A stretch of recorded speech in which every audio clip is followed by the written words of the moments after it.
नमस्कार, the wire में आपका स्वागत है। मैं हूं आरफा खानम शेरवानी। गोरखपुर से चलने वाली गीता प्रेस, जिसको 100 साल पूरे हो रहे हैं अपने अस्तित्व के, उसको 2021 का गांधी पीस प्राइज़ या मैं कहूँ गांधी शांति सम्मान उनको दिया गया है। और इस घोषणा के बाद से सरकार की तमाम तरह का विवाद खड़ा हो गया है, खासकर जो चुनने की प्रक्रिया है उसको लेकर।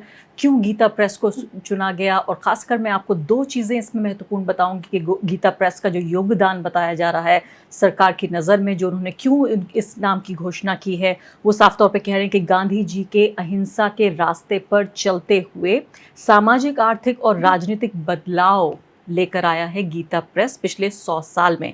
ये प्रधानमंत्री ने बाकायदा ट्वीट करते हुए भी बधाई दी है गीता प्रेस को। गीता प्रेस जो है वो, जब ये जो पूरा अवार्ड दिया जाता है, गांधी पीस प्राइज़ दिया जाता है, उसमें 1 करोड़ रुपए की कैश धनराशि भी दी जाती है और बेहद सम्मानित ये अवार्ड है। इससे पहले कि गीता प्रेस के बारे में मैं आपको बताऊं, इसके अलावा आप ये सुन लीजिए कि 2019 में जो ओमान के सुल्तान हैं, सुल्तान काबूस बिन सईद अल सईद, इनको दिया गया 2019 में।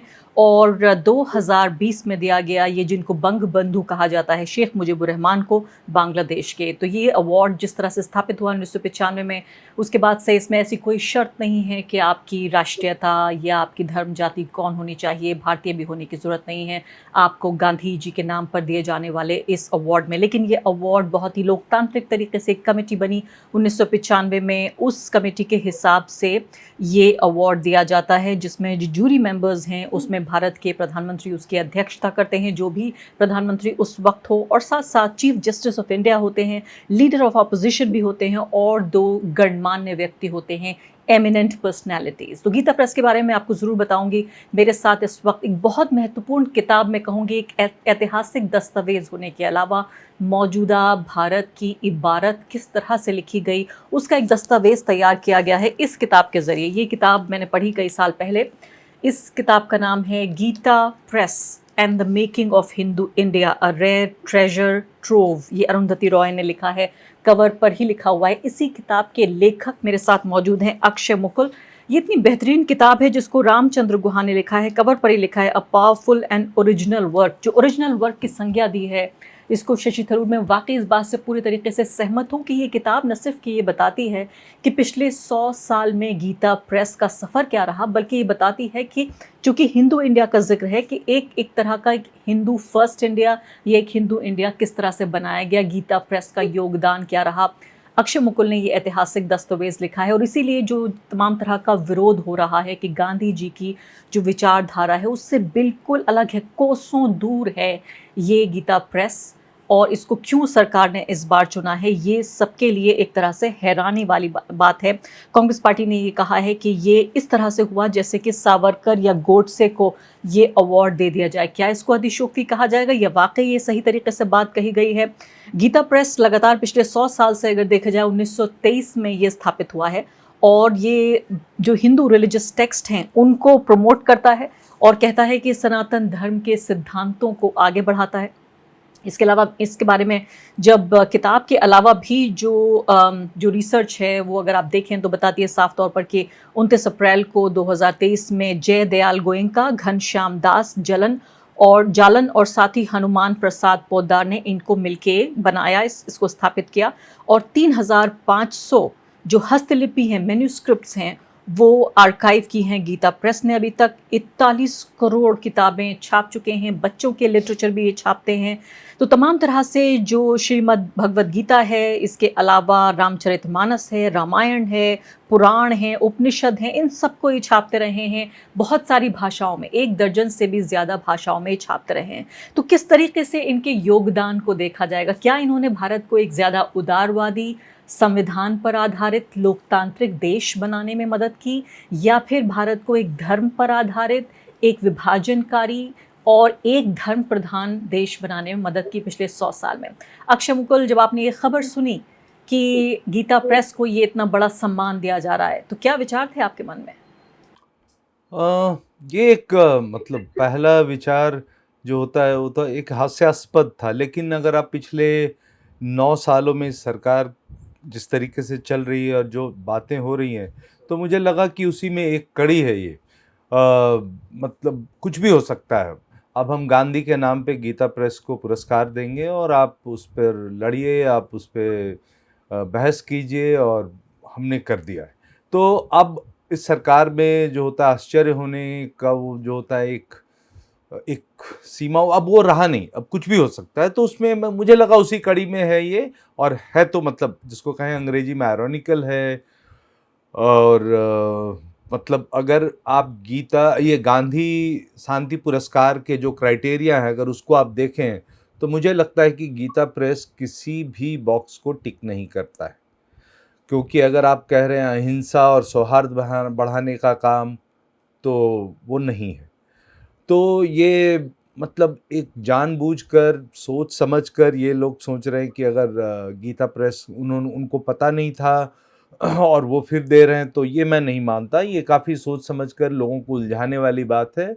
लोग उलझे रहेंगे इन सब बहसों में, और बाकी काम आप जो रोज़ के मुद्दे हैं, जो रोज़ हमारे जिसको कहते हैं जद्दोजहद के बाद की, जो हमारी ज़िंदगी के जद्दोजहद हैं, उन सब मुद्दों से दूर आप इस धर्म की मुद्दों बातों से में भटकाने के लिए कहा हाँ, गया है, ये और आप ये कह रहे हैं भटकाने का एक हास्यास्पद है, उपाय आपको है, हंसी आ गई। हास्यास्पद कहा है। जाता है कि जी हाँ, जी, हास्यास्पद है। मैं सोच रही हूँ कि दर्द जब हद से गुजरता है दवा होता है।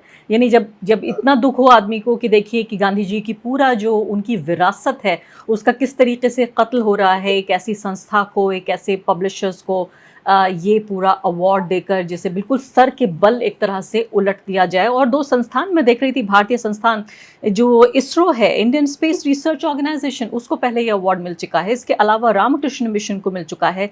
ग्रामीण बैंक जो बांग्लादेश का है, जिसने पूरे तरीके से वहाँ की अर्थव्यवस्था को बदल दिया, गरीबों के फेवर में बदला, उसको ये अवार्ड मिला है। विवेकानंद केंद्र को मिला है, अक्षय पात्रा को मिला है, एकल अभियान ट्रस्ट को और सुलभ इंटरनेशनल को भी ये अवार्ड मिल चुका है।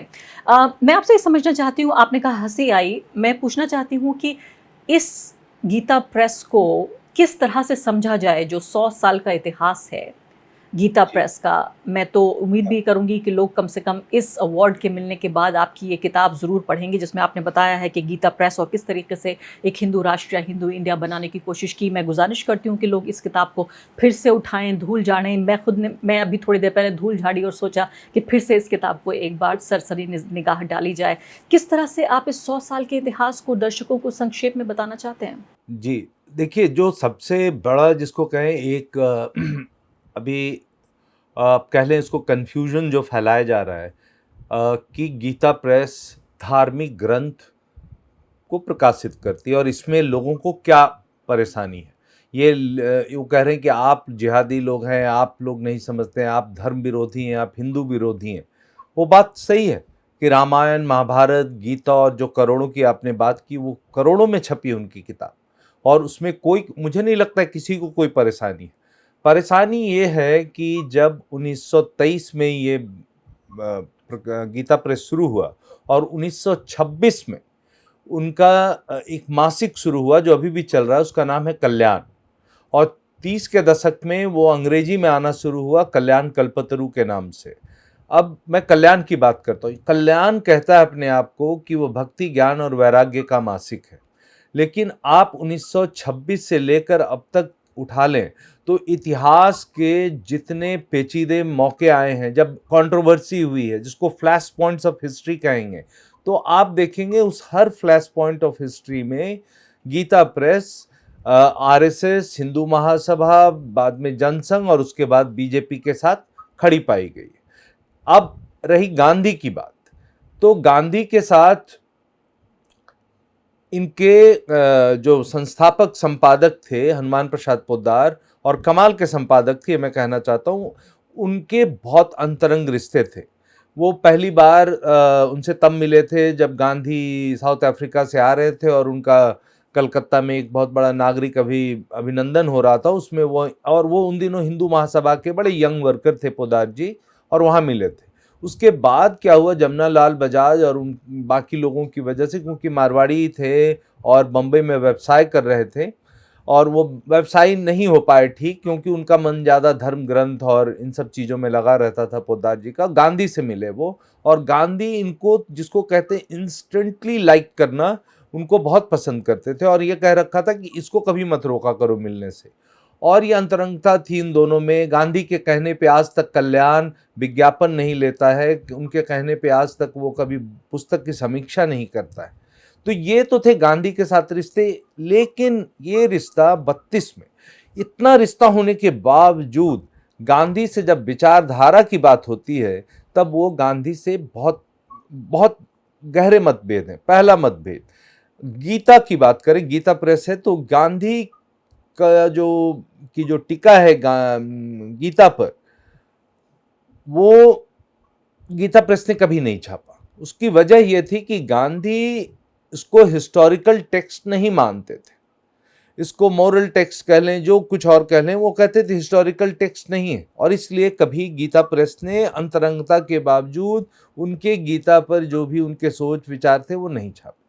दूसरी बात, जो राजनीतिक बात है, और यहाँ पे हमें सोचना पड़ेगा कि ये क्या भक्ति, ज्ञान और वैराग्य के मासिक का काम है। वो ये है कि जब 1932 में पूना पैक्ट होता है और एक बहुत बड़ा एक मूवमेंट चल रहा है, मंदिर जिसको कहते हैं टेम्पल एंट्री मूवमेंट, और सहभोजन इंटरडाइनिंग का मूवमेंट चल रहा है।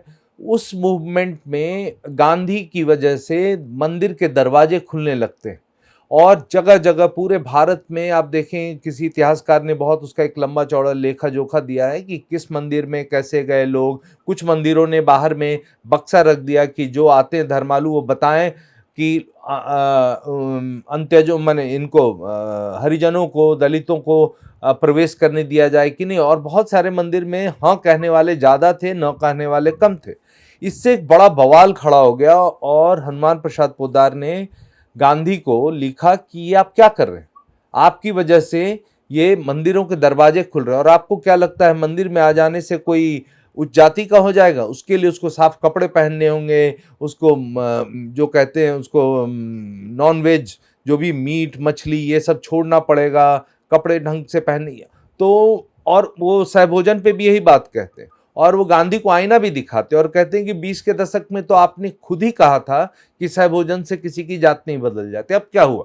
और यहीं पे गांधी की महानता जो है वो दिखने को मिलती है। गांधी कहते हैं कि हाँ मैंने कहा था और अब मैं अपने विचार बदल रहा हूँ, और गांधी कहते हैं अब मैं ये कह रहा हूँ, और वो गांधी को कन्विंस नहीं कर पाते। और गांधी के साथ जो सबसे बड़ा दिक्कत जो गीता प्रेस के लिए था कि गीता प्रेस घोर सनातनी संस्था है। वो चाहती है कि वर्ण व्यवस्था में विश्वास करती है। वो कहती है कि अगर आप नीची जाति में पैदा हुए हैं, अगर आप हरिजन हैं, तो वो आपके पिछले जन्म की भूल है, और वो तब ठीक नहीं, होगा तो जब मैं आप अक्षय मुकुल जी मैं ये पूछ रही हूँ, आप जो जातिवाद का यहाँ पे जिक्र कर रहे हैं, तो जहाँ जब हिंदू टेक्स्ट का बात हो रही है कि जिन तरह की जो हस्तलिपियों की बात हो रही है, तो क्या हम ये कहें कि हिंदू टेक्स्ट के नाम पे ये अपर कास्ट टेक्स्ट की बात कर रहे हैं? ये एक ऐसे जातिगत विभाजन की बात कर रहे हैं समाज में, जिसको आप हिंदू इंडिया कह रहे हैं, वो एक जातिवादी इंडिया की भी बात है क्या ये?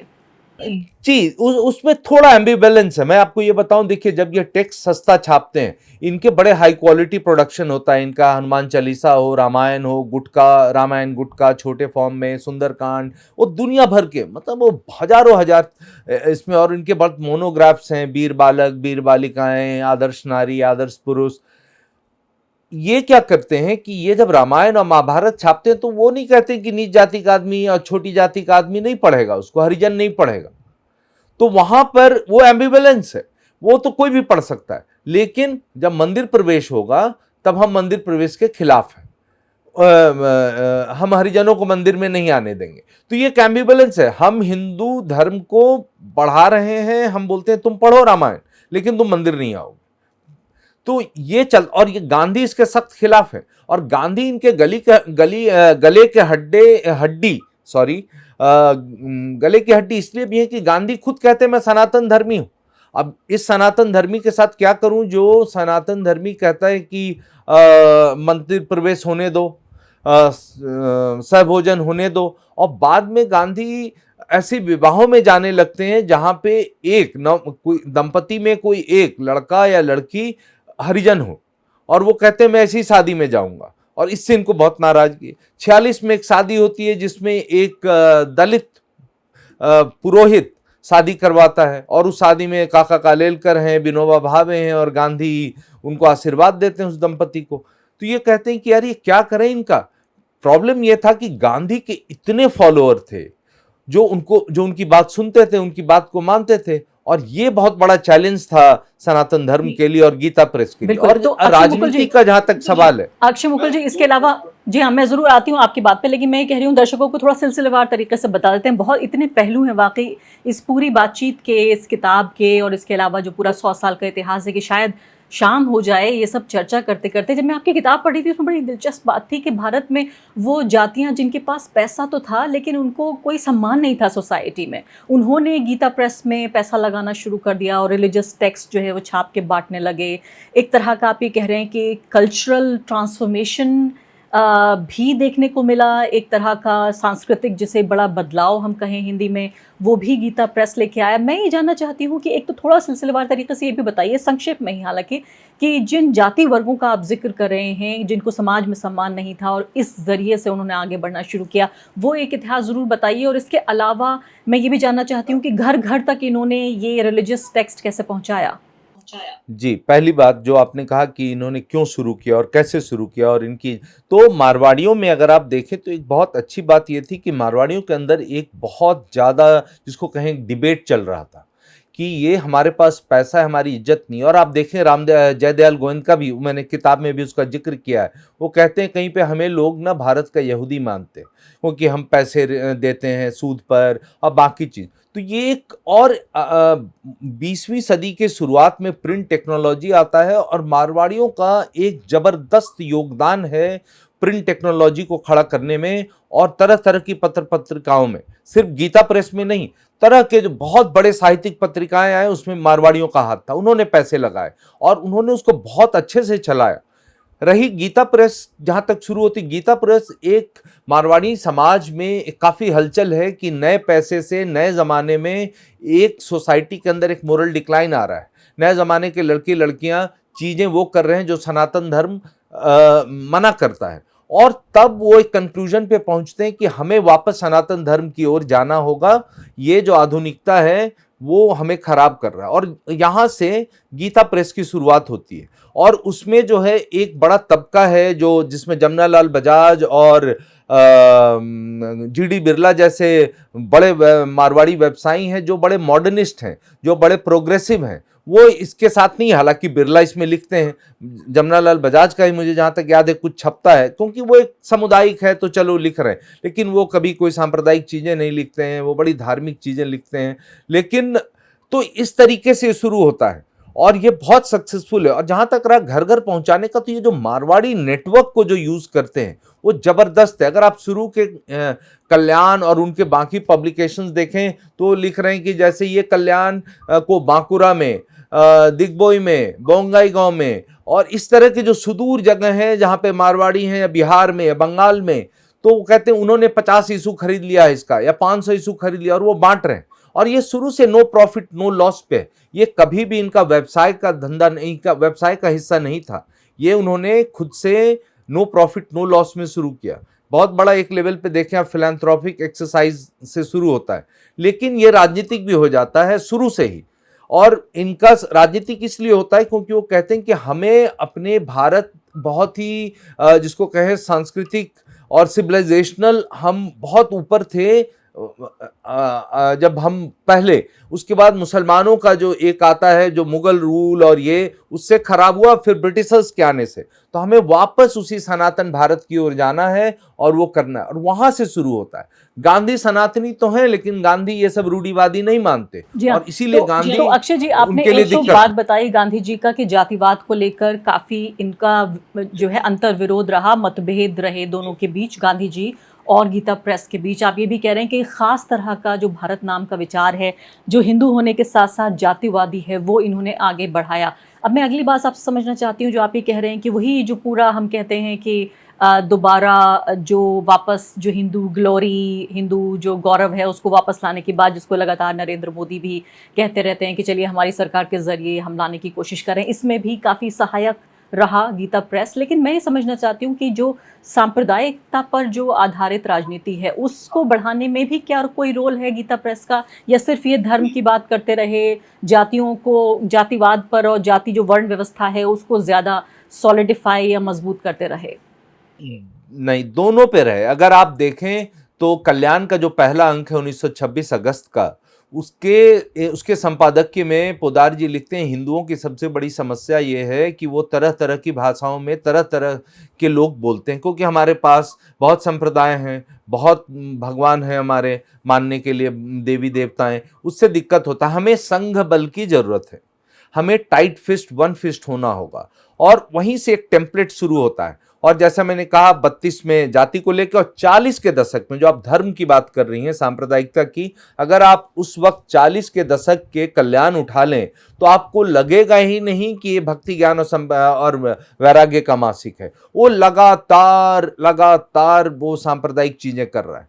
वो जो हिंदू महासभा की बातें, आरएसएस की बातें, ये घर घर में, साधारण घरों में, ये है सबसे बड़ी खासियत गीता प्रेस की और कल्याण की, कि उसको जो हर आदमी पढ़ता है वो सांप्रदायिक नहीं है। लोग अलग अलग वजह से पढ़ते हैं। महिलाएं इसलिए पढ़ती कि मैं उपवास कम रखूंगी, नक्षत्र ये कब होगा, ये कब होगा, लेकिन उसी में ये सांप्रदायिक चीजें भी जा रही हैं। 40 के दशक में पूरा यही होता है। कल्याण कभी भी व्यक्ति पूजा में विश्वास नहीं करता, और ये उनको क्रेडिट देना होगा। उन्होंने आज तक कभी पोदार या जयदयाल गोयनका की जीवनी नहीं लिखी, लेकिन एक ही बार इसका एक्सेप्शन हुआ 46 में, जब मदन मोहन मालवीय का देहांत होता है, तो उन्होंने एक मालवीय अंक निकाला कल्याण का। वो बड़ा रेयर और अंक है वो, और वो आपको दिखाएगा कि उसमें कहाँ है भक्ति ज्ञान वैराग्य। वो जो डेस्परेशन है कि अब पाकिस्तान होने ही वाला है और ये कैसी आजादी है, हमें वही और पूछना उसके चाह रही लिए थी। अच्छा मुकुल जी, कि पूरा अगर आजादी गांधी पे आ जाते हैं, जब 40 के दशक के बाद 47 के आसपास या इसी दौरान 40 जो आजादी का पूरा मूवमेंट चल रहा था, उसी के साथ साथ विभाजनकारी राजनीति भी चल रही थी 1930-35 के और उसके आसपास ही सब कुछ शुरू हो गया था। तो ये वो पूरा गांधी को जिम्मेवार ठहराते जी, गांधी को वो विभाजन के लिए गांधी को जिम्मेवार ठहराते हैं। गांधी जो काम कर रहे हैं नोआखली जाने का और कहीं और जो कर रहे हैं, वो गांधी से बहुत नाराज है कि ये गांधी मतलब क्या कर रहे हैं, इन्हीं की वजह से विभाजन हुआ है। और वो जब 1947 में विभाजन हो जाता है, उसके बाद आप कल्याण का एक अंक देखें जिसमें वो कहते हैं कि अब चलो हिंदुस्तान, पाकिस्तान तो बन गया, अब मुसलमानों को जाने दो, अब हिंदुओं का देश है तो इसका नाम हिंदुस्तान करो, देश का जो राष्ट्रीय ध्वज भगवा करो, मुसलमानों को फौज में नौकरी मत दो। तो ये 12 पॉइंट का एजेंडा है, वो वही है जो हिंदू महासभा का है। तो और ये तो गांधी को सिर्फ जाति को लेकर ही उससे उनसे चिंतित नहीं है, धर्म को लेकर भी चिंतित है कि ये क्या कर रहे हैं गांधी। फिर हिंदू कोड बिल आता है, फिर उसके बाद क्या होता है, आप हर चुनाव में देखें, गांधी के जाने के बाद, गांधी की हत्या के बाद भी हर चुनाव से पहले ये पूछते हैं कि हिंदू क्या करे, वोट किसको दें। और वो गांधी नेहरू के खिलाफ जब प्रभुदत्त ब्रह्मचारी लड़ रहे हैं तो उनका पूरा जो कहते हैं उनका समर्थन गीता प्रेस में है कि आप वोट प्रभुदत्त ब्रह्मचारी को करें, क्योंकि गांधी नेहरू जो हैं वो हिंदू कोड बिल लेकर आए हैं, वो गाय के खिलाफ हैं, वो गो हत्या को रोकना नहीं चाहते। तो इस तरह की चीज उड़ाए गए। इनफैक्ट 2014 तक के चुनाव से पहले जो कल्याण है उसमें है, वो मैंने किताब में जब उस टाइम प्रेस में जा रही थी तो हमने लास्ट मिनट में चेंज किया था, उसमें भी है कि आप किसको वोट करें, वो पार्टी का नाम नहीं लेते कभी। मुकुल जी, इसके अलावा हिंदू कोड बिल में जो महिलाओं को बराबरी के अधिकार दिए जा रहे थे उसका भी विरोध किया था गीता प्रेस ने बहुत ज्यादा। वो अगर मैं ये कहूं कि हिंदू कोड बिल को ऑर्डिनरी हिंदू घरों में उसको समझाने का काम और एक फियर क्रिएट करने का काम वो कल्याण ने किया, क्योंकि कल्याण बहुत लोग पढ़ते हैं और बहुत सस्ता है। तो उन्होंने क्या किया, जैसे मैं बताऊं, उन्होंने वही सब आर्गुमेंट्स दिए जो हम लफ्ज जिहाद के नाम पे सुनते हैं। पहला कि ये हिंदू कोड बिल के बाद तुम्हारी लड़की की शादी कोई मुसलमान उससे शादी कर लेगा। दूसरी बात, वो शादी करेगा, घर में गोश्त पकाएगा, मतलब बीफ, गोश्त से उनका मतलब बीफ, और क्या करेगा, तुम्हारी प्रॉपर्टी लेगा और तुम्हारी बेटी को छोड़ के चला जाएगा। तो ये एक फैंटम क्रिएट करने का काम ये गीता प्रेस बहुत जबरदस्त कैंपेन है। अगर आप उस दौरान का अगर आप देखें तो हिंदू कोड बिल पे ही मैंने किताब में काफी डिटेल में लिखा है हिंदू कोड बिल को लेकर।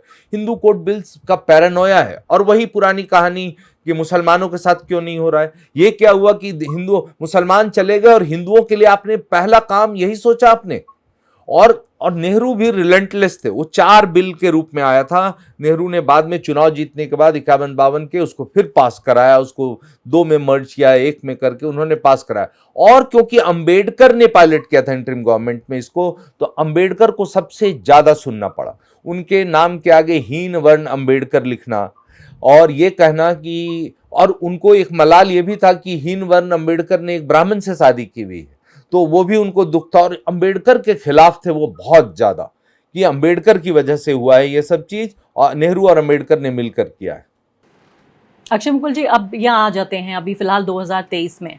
अभी 100 साल अब हो रहे हैं। आपने पूरी इतिहास की पूरी कहानी इतनी जल्दी सब कुछ बताया, उम्मीद है दर्शकों को समझ में आया होगा। अब मैं समझना चाहती हूँ कि अब जो इसको ये सम्मान दिया गया है गीता प्रेस को, नरेंद्र मोदी सरकार, भाजपा, आरएसएस क्या हासिल करना चाहते हैं इस वक्त? हासिल ये करना चाहते हैं कि अब इतिहास को फिर से लिखा जा रहा है, सब कुछ नया हो रहा है। अब वो ये कहना चाहते हैं ये हम सबके कलेक्टिव कॉन्शियसनेस पर आप कह लें तो एक तमाचा है कि आप गांधी पढ़िए, आप गांधी समझिए, आपको जो करना है कीजिए, हम इतिहास को ऐसे ही फिर से लिख रहे हैं। हम गांधी के नाम का जो पुरस्कार है हम गीता प्रेस को देंगे, जो कि गांधी पुरस्कार के लिए जो भी चीज़ चाहिए उसमें किसी पे भी खड़ा नहीं उतरता है। और क्या हम ये कह सकते हैं कि गीता प्रेस गांधी विरोधी है? क्या ये कह सकते हैं? क्या विरोधी? गांधी विरोधी। गांधी विरोधी, देखिए गांधी विरोधी तो है ही, मतलब ये कोई इनकी, वो गांधी इनके लिए एक सिर्फ जिसको कहेंगे कि एक नाम है सिर्फ। गांधी जब विदेश जाओ तो गांधी की याद आती है, यहाँ पे भी गांधी, मतलब Gandhi just a symbol, doesn't mean anything for them. Gandhi just, it never meant anything. This is yet another instance to prove that Gandhi is irrelevant for them. There is an award in Gandhi's name, so let's give it to organization or individual who doesn't care about Gandhi, who doesn't stand for Gandhian values. So Gandhi anyway never meant. We know historically they are opposed to Gandhi. Now it's just that Gandhi is so big that you cannot do without Gandhi. जी हाँ, लेकिन आत्मसम्मान दिखाते हुए अभी Gita press ने कहा है कि भाई 1 करोड़ पे हमें नहीं चाहिए, आप सरकार कहीं और दे दीजिए। वो देखिए, वो इसलिए मैं ये बताऊं क्योंकि वो पुराना गीता प्रेस का एक वो प्रिंसिपल है, तो लेकिन है कि ये सरकार उनकी है, ये हिंदू सरकार है। और 2014 चुनाव के बाद ये लोग बहुत खुश हुए थे और कल्याण ने कहा कि अब तो प्रॉपर हिंदू सरकार बन गई, अपनी पार्टी अपने बलबूते बगैर किसी के सहयोग के सरकार चल रही है, तो अब और ये सब काम कीजिए। तो इस सरकार में मना करना बहुत मुश्किल होता है उनके लिए। और जहाँ तक रही पैसे की बात, तो ये उनके जो ट्रस्ट में उनका ये शुरू का है कि हम व्यक्ति पूजा नहीं करेंगे, किसी से पैसा नहीं लेंगे, वो है। तो उन्होंने एक तरीके से उस बात को कायम रखा है और पुरस्कार तो ले लिया, पैसा नहीं लिया है। बहुत बहुत शुक्रिया आपका अक्षय मुकुल जी तमाम बातचीत के लिए। कि उम्मीद है कि दर्शकों को इस बात का पूरी तरीके से अंदाज़ा हुआ होगा कि हर तरह की गतिविधि, हर तरह की के कदम से सरकार किस तरीके से सिर्फ अपने राजनीतिक हित साधने की कोशिश कर रही है, और गीता प्रेस धर्म की आड़ में किस तरह से जातिवाद, सांप्रदायिकता, भारत का मैं कहूँगी संविधान और लोकतंत्र विरोधी और महिला विरोधी भी काम किया है उन्होंने। पिछले 100 साल का लगातार उनको इतिहास उनका बताता है, और इस सब काम को एक साथ इतने बड़े अवार्ड गांधी जी के नाम पर स्थापित, उनके आदर्शों के नाम पर स्थापित इस पूरे सम्मान से सरकार वाकई एक साफ सियासी संदेश देना चाहती है। शुक्रिया आपका। द वायर के और वीडियोस देखने के लिए सब्सक्राइब करें और बेल आइकन पर क्लिक करें। स्वतंत्र पत्रकारिता की आर्थिक मदद करने के लिए डिस्क्रिप्शन में दिए गए लिंक पर जाएं और अपनी राशि चुनें।